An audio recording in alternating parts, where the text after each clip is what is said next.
الحمد لله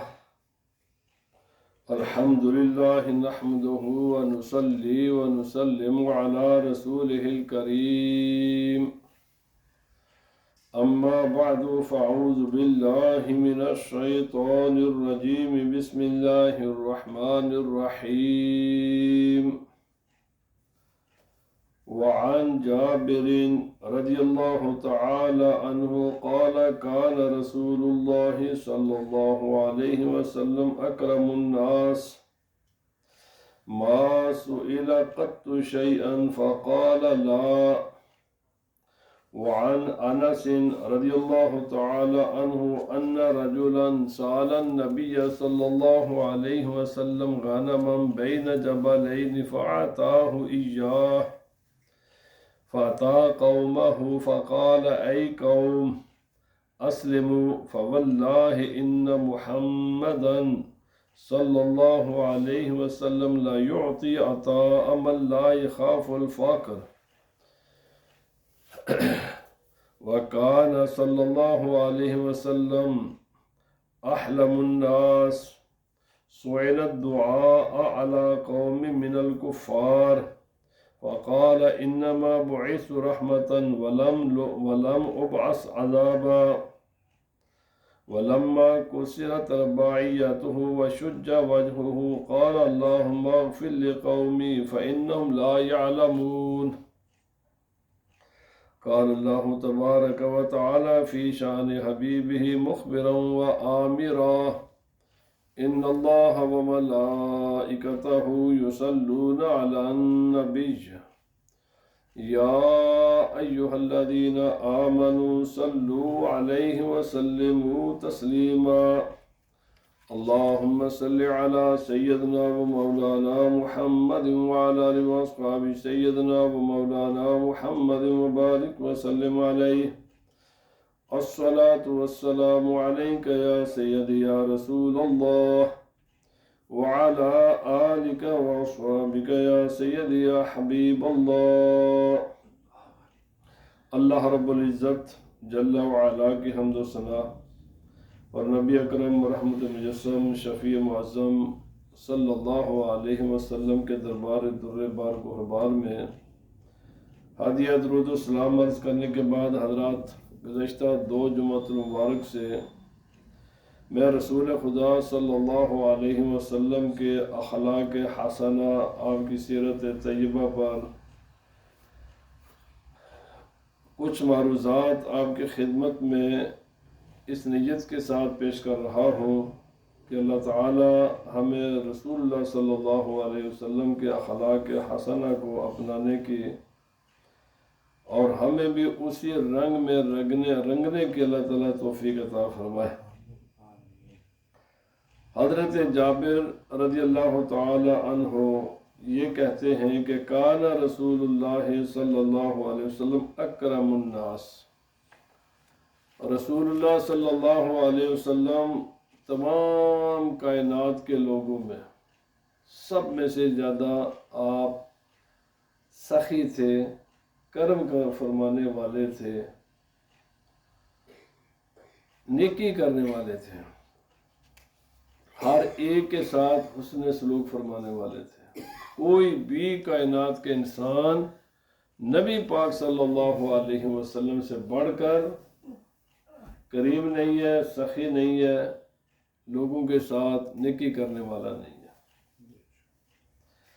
آپ فرماتے ہیں ما سئل قط شیئا، کبھی بھی ایسا نہیں ہوا، ایک بھی ایسا موقع نہیں آیا، کبھی بھی ایسا نہیں ہوا کہ کسی بھی انسان نے کوئی بھی چیز رسول اللہ صلی اللہ علیہ وسلم سے مانگی ہو اور سرکار دو عالم صلی اللہ علیہ وسلم نے فرمایا نہیں، کبھی نہیں.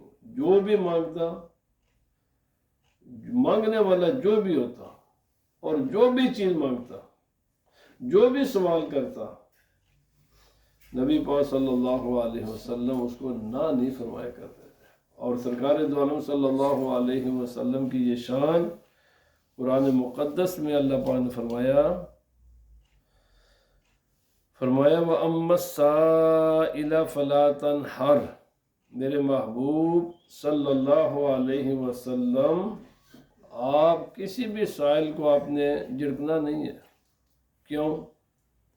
اِنَّا أَعْطَيْنَاكَ الْكَوْثَرَ، اس لیے کہ ہم نے آپ کو ہر چیز کثرت کے ساتھ عطا کی ہے، دنیا، آخرت، جنت، علم، جو بھی کائنات میں کسی انسان کے ذہن میں بات آ سکتی ہے، جو بھی کوئی انسان سوچ سکتا ہے، جو بھی کوئی خوبی ہے، جو بھی کسی کی ضرورت ہے، ہم نے ہر چیز آپ کو عطا کی ہے۔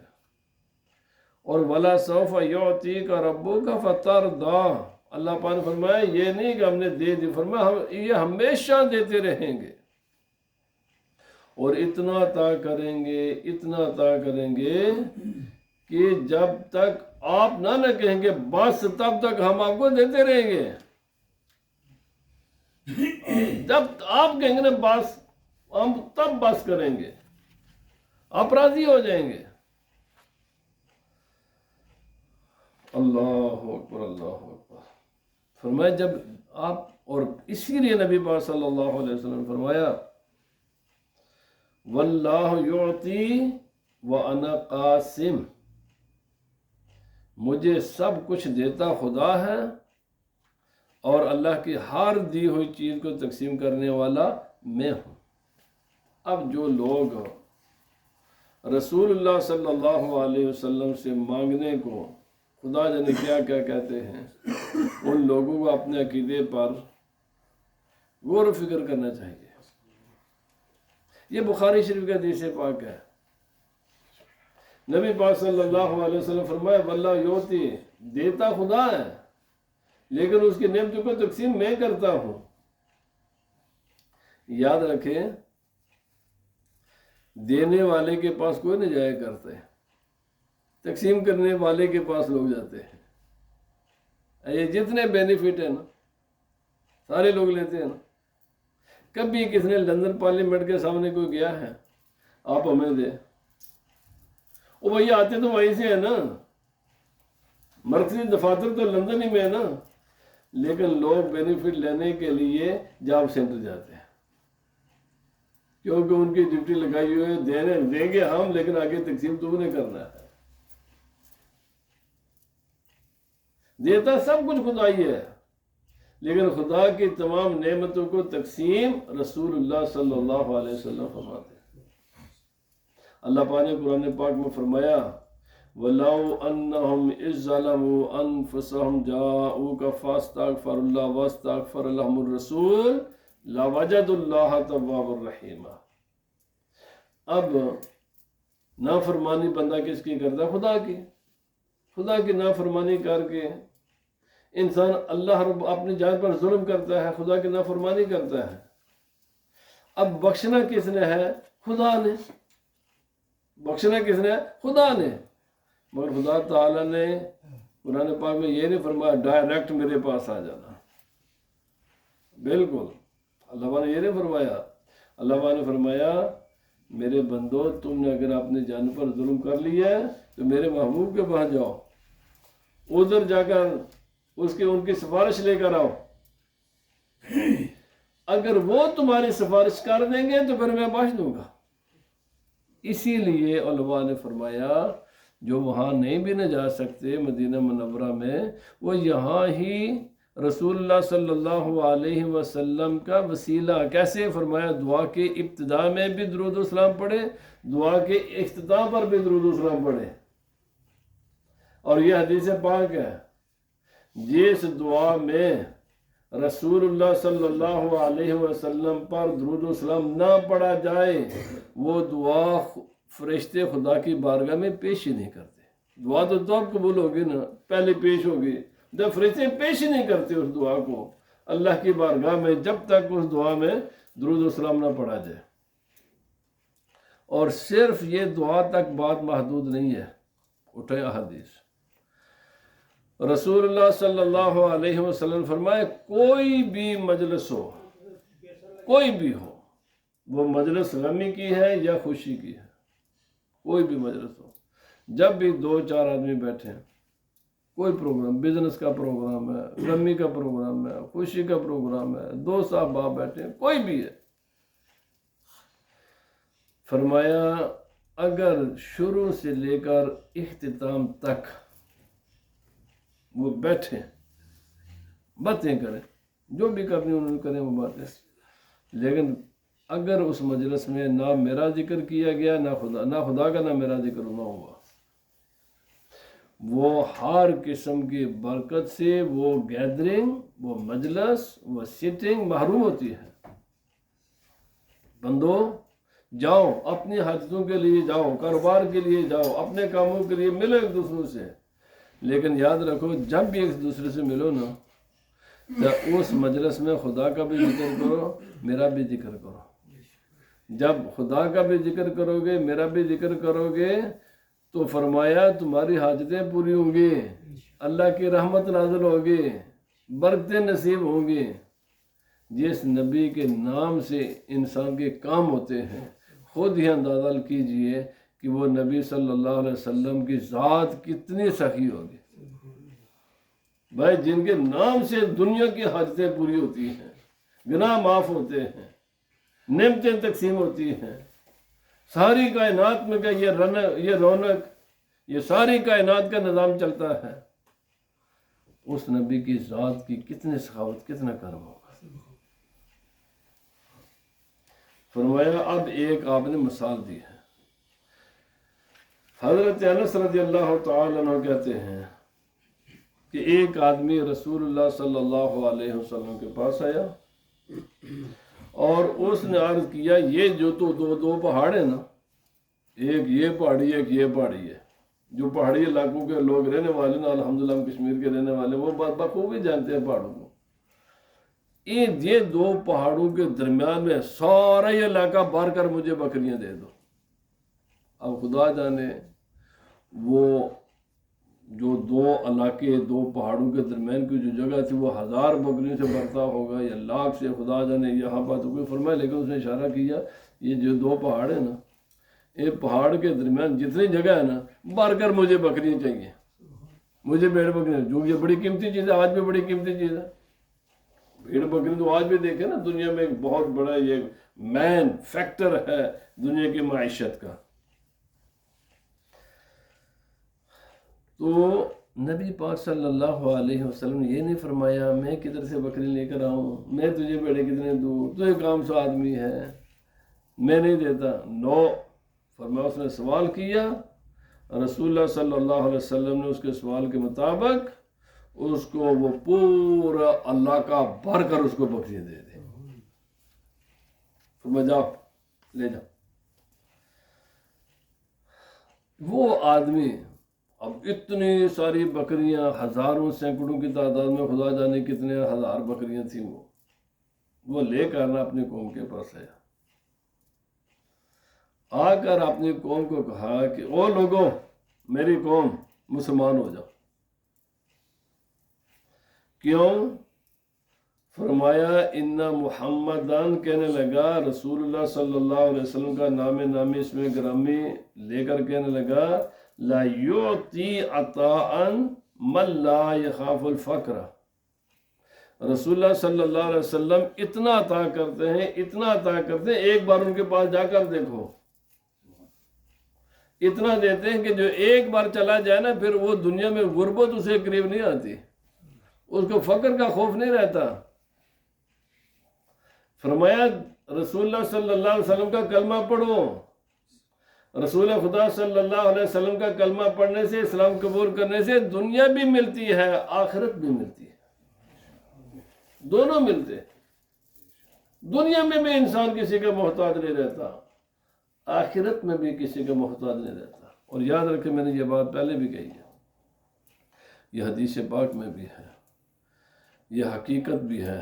الحمدللہ اب میں عمر کے اس حصے میں پہنچ چکا ہوں کہ جب میں کہہ سکتا ہوں یہ بات۔ رسول اللہ صلی اللہ علیہ وسلم فرمایا جو انسان تمام غم ذہن سے نکال کر صرف ایک غم بنا لے دین کا، بس ایک غم بنا لے میں نے دین پر چلنا ہے، میں نے رسول اللہ صلی اللہ علیہ وسلم کے دین کی خدمت کرنی ہے۔ فرمایا وہ آگے آگے ہوگا، دولت اس کے پیچھے پیچھے ہوتی ہے۔ جو آدمی دین کو اپنا اوڑھنا بچھانا بنا لینا سچے دل سے، بس اخلاص کے ساتھ دین کی طرف آ جائے، دنیا کی دولت بھاگ کر اس کی طرف آتی ہے، چل کر اس کے ساتھ آتی ہے۔ وہ کہتے ہیں نہ پیچھے ہٹ گیا، میں نہیں لینا چاہتا، وہ کہتے ہیں نہ تو مجھے ادھر قبول کر لے۔ اور فرمایا جو آدمی اپنا غم بنا لے دنیا کو، دنیا کے لیے غم زدہ رہے، فرمایا دولت اس کے ہاتھ میں نہیں آتی جب تک اس کو ذلیل نہ کر لے۔ دنیا پہلے اس کو ذلیل کرتی ہے دولت، اس کے بعد تھوڑی سی اس کے ہاتھ میں آتی ہے۔ میں کہا کرتا ہوں الحمدللہ کوئی 1.5 ارب 2 ارب کے قریب تو مسلمان ہیں نا دنیا میں، جہاں بھی ہیں۔ آپ افریقہ چلے جائیں، ایشیا چلے جائیں، یورپ میں آ جائیں، امریکہ چلے جائیں، آسٹریلیا چلے جائیں، دنیا کے کسی بھی خطے میں چلے جائیں، وہاں مسجدیں ہیں۔ ہر دنیا کے خطے میں مسجدیں بھی ہیں، مدرسے بھی ہیں، اور ہر مسجد میں الحمدللہ کوئی نہ کوئی امام بھی ہے۔ آپ کبھی بھی نہیں دیکھیں گے دنیا کے کسی بھی خطہ زمین میں جو امام ہے نا وہ عام لوگوں سے ذرا کم تر ہوں مالی اعتبار سے۔ میں نے یہ دیکھا ہے ان سے 2-3 قدم آگے تو ہوتے ہیں، پیچھے نہیں ہوتے۔ یعنی وہ 5000 میل کا سفر کر کے لوگ پاکستان سے بھاگتے ہیں نا، چلو ہم یورپ چلیں، چلو سعودیہ چلیں، اور جو دین کے ساتھ مخلص ہے نا وہ کسی پہاڑی کی چوٹی پر بھی بیٹھا ہوا ہے نا، اللہ تعالیٰ رزق اس کو دنیا والوں سے بہتر وہاں ہی عطا فرماتا ہے، اور دنیا کی ہر نعمت اس کو وہیں ملتی ہے۔ کیوں؟ وجہ یہ ہے کہ رسول اللہ صلی اللہ علیہ وسلم کے ساتھ جو وفاداری کرتا ہے نا، اللہ اس کو پھر اتنا دیتا ہے، اتنا دیتا ہے، پھر اس کو فقر کا خوف نہیں ہوتا۔ اب پھر یہ اس بات کو سوچا، یہ جو کوئی اگر شکایت کرے نا مولوی ہو کر، کوئی پیر حافظ ہو کر شکایت کرتا ہے غربت کی، اصل میں وہ سچا مولوی نہیں ہے، وہ سچا حافظ نہیں ہے، وہ سچا پیر نہیں ہے، وہ سچا رہنما نہیں ہے، اس کے دل میں کچھ کمی ہے۔ سچا ہو جائے، مخلص ہو جائے، پہاڑی کی جنگل میں بھی بیٹھے گا نا۔ میں آپ کو ایک چھوٹی سی مثال دے کر آگے چلتا ہوں، وقت بہت قلیل ہے۔ آپ دیکھیں یہ پیر علاء الدین صدیقی صاحب رحمۃ اللہ تعالی علیہ، ان کے والد ماجد یہ کوئی پاکستان کے نہیں تھے نہ کشمیر کے تھے، یہ افغانستان کے ہیں بیسیکلی۔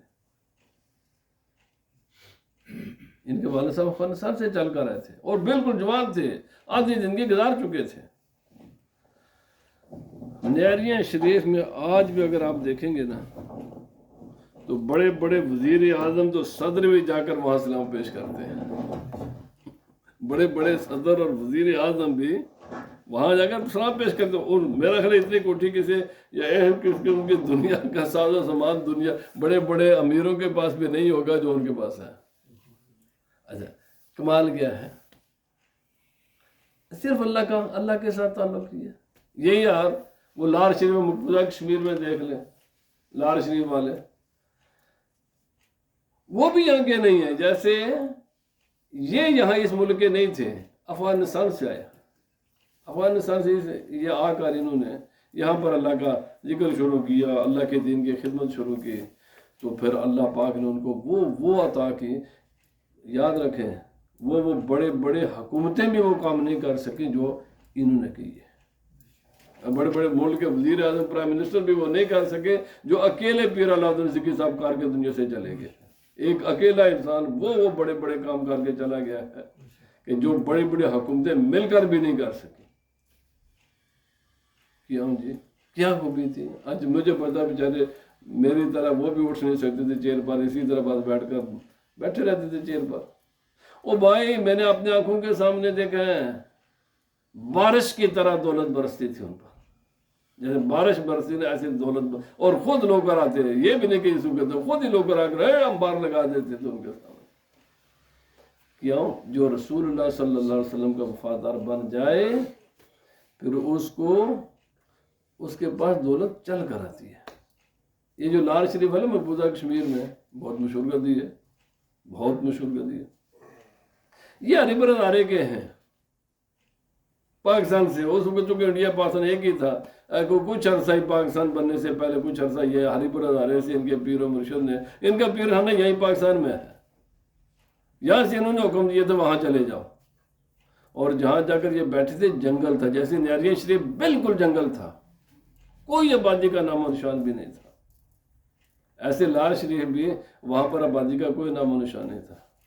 ذرا جا کر ریسرچ کریں کہ وہاں انسانوں کی کتنی تعداد میں لوگ حاضری دیتے ہیں، اور کیا کچھ، اور اس وقت بھی وہ انڈین پارلیمنٹ کے صدر بھی ممبر بھی ہیں، اور وہاں کے منسٹر، اور انڈیا کا سب سے بڑا ایوارڈ بھی ان کو ملا۔ یہ وہ ایک الگ معاملہ ہے بھائی، ایک انسان ایک جگہ سے اٹھا جنگل میں بیٹھ گیا، بس وہیں اس نے اللہ اللہ شروع کر دی، اسی اللہ کی وجہ سے اس نے دنیا کا اتنے بڑے ملک کا منسٹر بھی بنا دیا، دولت کی ریل پر، حالانکہ وہ دولت کو دیکھتے نہیں ہیں، انہوں نے کہا میں نے جس 4 مرلے کا گھر میں نے بنایا ساری زندگی گزارنے کے بعد میرے پاس آج بھی وہی 4 مرلے ہیں، لیکن دولت کی کوئی انتہا نہیں ہے۔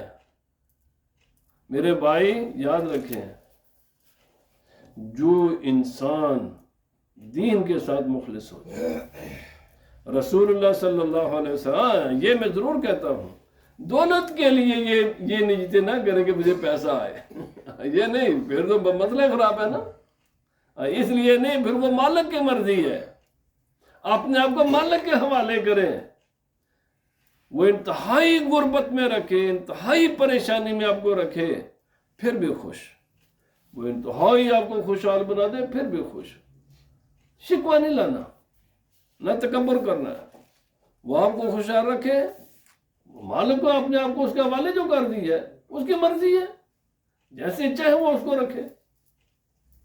میں نے یہ 2 مثالیں اس لیے پیش کی ہیں کہ بھائی اگر خدا اور اس کے رسول کے ساتھ انسان اس کا وفادار بن جائے، یاد رکھو یہ جو چھوٹے چھوٹے باتیں لے کر نا تو کبھی اپنی ایمان کو بھی بیچ دیتے ہیں اور کبھی بھی ڈر جاتے ہیں، کوئی کسی سے ڈرنے کی ضرورت نہیں ہے، کوئی کسی چھوٹا یہ اس کا، میرے بھائی ایک ہی بات ہے، اللہ اور اس کے رسول کے ساتھ وفادار بن جاؤ، بالکل آپ کو بالکل ذرہ برابر بھی آپ کو دل و دماغ میں کوئی بات لانے کی ضرورت نہیں ہے، یہ خدا کا دین ہے، عزت و آبرو کے ساتھ رہو، سینہ تان کر بات کرو کہ ہم مسلمان ہیں، سینہ تان کر داڑیاں رکھو، اور بالکل اپنے جو بھی جس مرضی جہاں تک پہنچنا چاہتے ہو آپ پہنچو گے، کسی ماں کے لال کی ضرورت نہیں کہ آپ کی داڑھی پر کوئی اعتراض کر سکے، اگر کوئی کرے بتائیں ہمیں، لیکن اگر پہلے ہی آپ لمحے پہ جاؤ تو پھر میاں تھوڑا قصور ہے، پھر اللہ رسول کا نہیں ہے، پھر آپ کا قصور ہے کہ آپ نے جرأت نہیں دکھائی، وہ آزمائش میں ڈالتا ہے۔ فرمایا ان محمد لا یعطی عطاء من لا یخاف الفقر۔ اچھا آج اتنی بڑی ایٹمی طاقت ہے پاکستان، چند ٹکوں کے لیے کبھی کسی کے در پر جا رہا ہے، کبھی اور میرے بھائی دنیا داروں کے پاس جانے کے بجائے آسان کام ہے، خدا کے ساتھ وفادار بن جاؤ، خدا کے نبی کے وفادار بن جاؤ، یہ دولت ذلیل ہو کر تمہارے پاس آئے گی، ذلیل ہو کر، ترلے منتا کریں سرکار لے لو وہ، اور میں نہیں لینا یار، میں نے چاہیے کوئی نہیں، اور لے لو یار، ایسے سچی بات میں کہتا ہوں، میں نے اپنی زندگی میں دیکھا ہے۔ وَكَانَ أَحْلَمُ النَّاسِ، رسول اللہ صلی اللہ علیہ وسلم سب سے زیادہ اس کائنات میں برداشت کرنے والے تھے، کوئی کائنات میں نبی پاک صلی اللہ علیہ وسلم سے زیادہ برداشت کرنے والا نہیں ہے۔ اذا فرمایا سئل الدعاء علی قوم من الکفار، ہزاروں کا لشکر ہے، ہزاروں کا، کفار کے نردے میں تیر برس رہے ہیں، تلواریں چل رہی ہیں، برچھیاں چل رہی ہیں، بارش ہے تیروں کی، صحابہ اکرام شہید ہو رہے ہیں، نبی پاک صلی اللہ علیہ وسلم زخمی ہو رہے ہیں۔ اس وقت ایک صحابی کہتے ہیں یا رسول اللہ، آپ اللہ کے سچے رسول ہیں، آپ ان دشمنوں کے لیے دعا فرمائیں کہ یہ ہلاک ہو جائے۔ آپ کی زبان اقدس سے ایک لفظ نکلنا نا، بس جیسے لفظ نکلے گا تو تباہ و برباد ہو جائیں گے، ختم۔ کیونکہ یہ دیکھو آپ ان کو سیدھا راستہ دکھاتے اور یہ آپ کے خلاف کیا کچھ کر رہے ہیں۔ نبی پاک صلی اللہ علیہ وسلم عین اس وقت کے جب تیریں چل دشمن سامنے میدان میں ہے، صحابہ اکرام شہید ہو رہے ہیں، خون کی ندیاں بہہ رہی ہیں۔ عرض کیا یا رسول اللہ صلی اللہ علیہ وسلم کو، بلکہ جب طائف کے جب سفر طائف میں حضرت جبرائیل علیہ السلام نے وسلم کے پاس آئے، حضرت میکائیل علیہ السلام آئے، اسرافیل علیہ السلام، فرشتے آ کر عرض کرتے اپنے اپنے خدمات پیش کرتے ہیں، کوئی آگ والا فرشتہ، کوئی پہاڑوں والا فرشتہ، کوئی ہوا والا فرشتہ، اپنے اپنے خدمات پیش کرتا ہے۔ اگر آپ حکم دیں ہم آگ ان پر برسا دیتے ہیں، ہم ہواؤں سے ان کو اڑا دیتے ہیں، ہم یہ دونوں پہاڑ ملا کر ان کو صفحہ ہستی سے مٹا دیتے ہیں۔ نبی پاک صلی اللہ علیہ وسلم کیا جواب دیتے ہیں؟ فرماتے ہیں انما بعثت رحمتا ولم ابعث عذابا۔ فرمایا ٹھیک ہے، لڑائی ہو رہی ہے، گردنیں کٹ رہی ہیں، خون بہہ رہا ہے، میں بھی زخمی ہو چکا ہوں، میرے ساتھی شہید ہو چکے ہیں، مگر میں ان کی ہلاکت کے لیے دعا نہیں کروں گا کہ یہ مر جائیں، یہ تباہ و برباد ہو جائے۔ فرمایا انما بعثت رحمتا ولم ابعث عذابا، مجھے خدا نے رحمت بنا کر بھیجا ہے، عذاب بنا کر نہیں بھیجا۔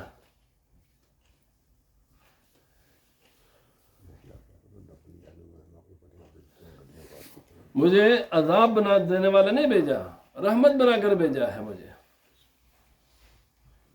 حضرات اللہ اکبر، اللہ اکبر۔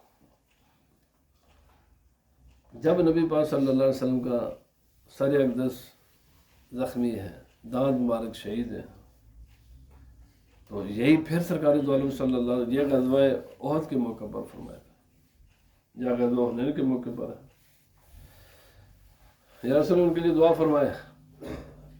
تو نبی پاک صلی اللہ علیہ وسلم فرمایا اللہم اغفر لقومی فإنہم لا یعلمون، یا اللہ پاک میرے قوم کو بخش دے، چونکہ یہ میری مخالفت اس لیے کر رہے ہیں کہ ان کو دین کی علم نہیں ہے، جہالت ہے۔ جتنے مخالفت کرتے ہیں لوگ آج بھی ہر زمانے میں، اس کا مین سبب دو ہے، تین مین اسباب ہیں۔ ایک کو تو معافی نہیں ملنی چاہیے، دو کو معافی ملنی چاہیے۔ مین سبب ہوتا ہے جہالت، بات کی حقیقت کا علم نہیں ہوتا۔ نبی پاک صلی اللہ علیہ وسلم فرمایا یہ میری مخالفت کر رہے ہیں، لڑائیاں ہو رہی ہیں، جنگیں ہو رہی ہیں، قتل و غارت ہو رہی ہے، وجہ یہ ہے کہ ان کو حقیقت کا پتہ نہیں ہے، ان کو حق کا پتہ نہیں ہے، اور خدا کے بارگاہ میں عذر پیش کر دیں کہ یا اللہ پاک، اچھا یہاں پر جو لوگ یہ بھی سمجھتے ہیں جی اور بھائی علماء نے فرمایا یہ کافر بھی رحمت ہے، ہاں بالکل، کافر بھی رحمت ہے، ان کا وجود ختم کرنا مقصود ہی نہیں ہے۔ اگر کوئی ایسا سمجھا غلط سمجھتا ہے، اگر ان کو ختم ہی کرنا ہوتا ہے نبی صلی اللہ علیہ وسلم ایک دعا فرماتے ختم ہو جاتے ہیں۔ ٹھیک ہے لڑائیاں ہوتی ہیں، کریں گے ہم لڑائیاں، پر ان کو ختم تو نہیں کرنا، ان کو رکھنا ہے۔ اگر یہ ختم ہو گئے تو شہادت کس کو ان کو کیسے حاصل کرے، غازی کون بنے گا؟ بہرحال نبی پاک صلی اللہ علیہ وسلم فرمایا اللہم اغفر لقومی فإنہم لا یعلمون، یا اللہ پاک میری قوم کو معاف فرما دے، ان کو میرا پتہ نہیں ہے، ان کو حقیقت کا پتہ نہیں ہے، ان کو ابھی دین کی حقیقت کا پتہ نہیں ہے، جب پتہ چلے گا یہ مان جائیں گے۔ اسی لیے نبی پاک صلی اللہ علیہ وسلم نے سفر صاحب میں فرمایا تھا مجھ پر پتھر برسانے والے میں ان کے لیے دعا نہیں کروں گا کہ یہ ہلاک ہوں، یس یہ اگرچہ شاید اسلام قبول نہ کریں، ان کی نسلیں اسلام قبول کریں گے۔ آج طائف میں 1% بھی کافر نہیں ہے، یعنی 100% مسلمان ہیں. یہ کون لوگ ہیں؟ انہی کی نسل ہے نا جنہوں نے نبی پاک صلی اللہ علیہ وسلم پر پتھر برسائے تھے. یہ پورا سعودی عرب میں 100% لوگ مسلمان ہیں. یہ وہی لوگ ہیں نا، انہی کی نسل ہے نا کہ جن لوگوں نے نبی پاک صلی اللہ علیہ وسلم اور صحابہ کرام سے جنگیں کی تھیں. میں بھی ریاض میں ہو کر آیا، 100% لوگ مسلمان ہیں. مدینہ منورہ میں، مکہ معظمہ میں، طائف میں، باقی سارے پورا سعودی عرب بھرا ہوا ہے مسلمانوں کے ساتھ. یہ وہی لوگ تھے جنہوں نے جن کے باپ دادوں نے نبی صلی اللہ علیہ وسلم سے جنگیں کی تھیں. لیکن نبی صلی اللہ علیہ وسلم اگر دعا فرماتے تو وہ مار جاتے، پھر یہ کہاں سے ہوتے؟ یہ آج اسی لیے کہ وہ نہیں مرے، انہی کی اولادوں نے آگے آ کر اسلام قبول کیا. اللہ اکبر. اللہ پاک ہمیں نبی پاک صلی اللہ علیہ وسلم کی سچی محبت نصیب فرمائے. اور علماء نے یہ لکھا ہے اللہ تعالیٰ کی ہر بات میں حکمت ہوتی ہے، اللہ تعالیٰ کی ہر بات میں حکمت ہے، اور اللہ تعالیٰ کی ہر بات میں رحمت ہوتی ہے. علماء نے یہ بھی لکھا کہ ایک اعتبار سے کافر بھی رحمت ہے. اگر کافر ہی نہ ہوتے جریجے کو تھوڑے بہت ہیں، یعنی بے شمار ان کی حکمتیں ہیں، اور ان کو ختم کرنا مقصود بھی نہیں ہے بالکل. کوئی تمام علماء نے لکھا ہے. اسی لیے ان کو یہ بھی نبی سے فرمایا ان کے بچوں کو نہیں مارنا، عورتوں کو نہیں مارنا، فلاں کو نہیں مارنا، فلاں کو نہیں مارنا، فلاں کو نہیں مارنا. ان کے یعنی جنگ بھی ہو نا تو جنگ اصول ہے. اس جنگ اصولوں میں یہ بات شامل ہے. ان کے بچوں کو مارو گے پھر آگے نسل کیسے بڑھے گی؟ عورتوں کو مارو گے تو بچے کیسے پیدا ہوں گے؟ بس جنگ کے بھی اصول ہیں. نبی صلی اللہ علیہ وسلم کتنی پابندیاں لگائی ہیں جنگ پر. لڑائی ہوگی، کریں گے ہم لڑائی، اوپر کسی اصول کے مطابق کریں گے. صرف ان لوگوں کے ساتھ لڑیں گے جو ہمارے سامنے لڑنے کے لیے آیا، اس کے سوا نہیں کسی کو ہم ماریں گے. اسی لیے بات ختم ہو گئی. نبی سے فرمایا ان کے درختوں کو نہیں کاٹ سکتے تم بے مقصد، فصلیں نہیں تم اجاڑ سکتے، ان کے جانوروں کو تو نہیں مار سکتے، ان کے مذہبی جتنے بھی مقامات ہیں ان کا تحفظ ہوگا. کوئی ہے مشرک ہے، اس کے مذہبی مقام کو ہم نہیں کرائیں گے، کچھ بھی نہیں کریں گے. جو ان کے مذہبی لوگ ہیں اپنے ایک مندر میں بیٹھا ہوا، ہم کیا میں بیٹھا رہا تو یار باہر نہ نکل، یہاں جو کچھ وہ کرتا رہے. ان کو مارنے کی اجازت نہیں ہے. شریعت نے بڑی پابندیاں لگائی ہوئی. جنگ کے دوران بھی مارنے کی اجازت نہیں ہے.